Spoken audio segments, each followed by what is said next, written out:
আল্লাহ পাক বলছেন, হাবিব, এই জমিন তো কোনো মাটি ছিল না, জমিন বলতে কিছুই ছিল না, মাটি ছিল না, শুধু পানি আর পানি ছিল, শুধু পানি আর পানি ছিল।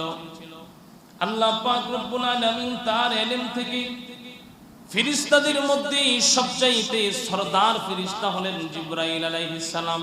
কি আলাইহিস সালাম? জিবরাইল আলাইহিস সালাম হলেন সরদার, যাকে আল্লাহ পাক স্পেশালি পাওয়ার দেওয়ার জন্য আল্লাহ পাক তাকে 600 দানা দিয়েছেন, পাখা দিয়েছেন। আল্লাহু আকবার বলেন। 600 পাখা আর কোন ফেরেশতাকে আল্লাহ পাক দেন নাই। 600 পাখা কোন পাখিকে দেন নাই।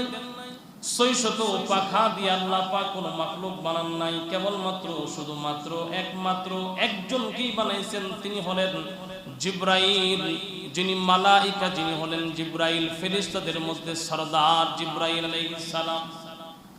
এই জিবরাইলের